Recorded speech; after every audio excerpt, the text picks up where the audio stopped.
Kumusta? Welcome ulit sa Lenda Academy. Sa lending, ang pera ang produkto kaya ang pinaka-importanting tanong araw-araw, nasaan ang cash at tugma ba ang nasa sistema sa nasa kamay? Iyan ang sasagutin ng tatlong tool ngayon, ang cash flow, ang remittances, at ang cashier shifts. Simulan natin sa cash flow. Ito ang pinagsamang talaan ng bawat galaw ng pera, ang cash in, ang cash out, at ang net. Bawat singil na na-post, may kapares dito, tanda ninyo sa loan record, may cash ledger tab. Ito ang buong kumpanya na bersyon yun. At itong manual entry para sa mga galaw na wala sa sistema, gasto sa opisina, deposito sa bangko, at iba pa.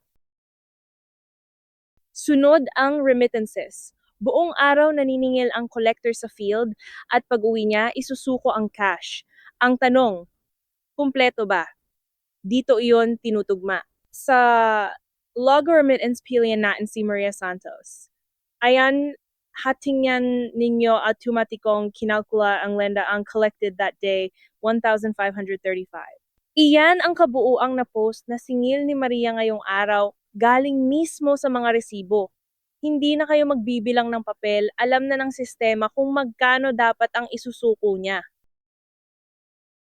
Pero heto ang totoo sa field, minsan kulang ang dala. Sabihin nating 1,500 lang ang inabot ni Maria. I-type natin, i-click ang save remittance, basahin ang buod, tapos i-confirm. Ayan, nakatala na. Tingnan ninyo ang mabilang sa taas. Ang collected 1,535, ang remitted 1,500, at ang variance 35 pesos ang kulang. Kitang-kita, may petsa at may pangalan. Hindi ito para hulihin ang collector ha, para ito malinaw agad kung may pagkakaiba, habang sariwa pa, hindi na paghahanapan sa katapusan ng buwan. Ngayon, ang pangatlo, ang cashier shifts, para naman sa cash drawer sa loob mismo ng opisina. Ang idea, bubuksan ng cashier ang drawer na may panimulang float at sa katapusan ng araw, bibilangin ang laman at itutugma sa inaasahan.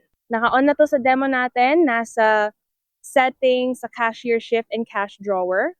Ang switch, i-click natin ang open shift, ilagay ang opening float 5,000, tapos open shift, ayan bukas ng drawer, kita ang opening float at ang expected 5,000 rin dahil wala pang ibang pumapasok o lumalabas. Lumipas ang araw at oras na para magsara. Bibilangin ng cashier ang pisikal na laman ng drawer. Sabihin nating 4,950 ang nabilang kulang ng 50 pesos. I-type natin ang counted cash at dahil may pagkakaiba, kailangan ng variance note, isulat kung bakit. Tapos, i-click ang close shift. Ayan, sarado na at kita ang buong kwento, ang expected, ang counted, at ang variance 50 pesos short. Automatiko itong naipost sa cash short and over account ng libro ninyo. At dahil maliit ito, wala pang 100 na threshold ng demo natin, tuloy-tuloy ang pagsara. Kapag lumampas sa threshold, dadaan muna ito sa approval, makikita nating iyan sa susunod na module. Balik tayo sa cashier shifts. Nandito na sa history ang shift natin. Sino ang cashier, magkano ang float, ang variance, at ang status. Bawat araw, bawat drawer may pinagsunod-sunod na kwento. May dalawa pang link dito na sulit tandaan, ang end of day reconciliation pang summary ng buong araw ng branch at ang branch change fund kung may nakalaang pang sukli ang branch ninyo. Dito iyon binabantayan. Pareho silang bahagi ng mas malalim na accounting features ng lenda. At iyan ang cash operations. Tatlong tanong, tatlong sagot. Nasaan ang pera? Nasa cash flow. Bawat galaw may talaan.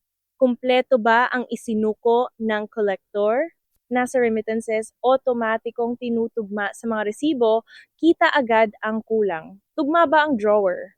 Nasa cashier shifts, may float, may bilang, at may variance na diretso sa libro. Kapag ginagawa ninyo ito araw-araw, walang sorpresa sa katapusan ng buwan. Sa susunod na module, ang approvals at audit logs, ang maker-checker na proteksyon ng lenda, kung saan ang malalaking desisyon kailangang may pumirma. Kita-kita tayo doon.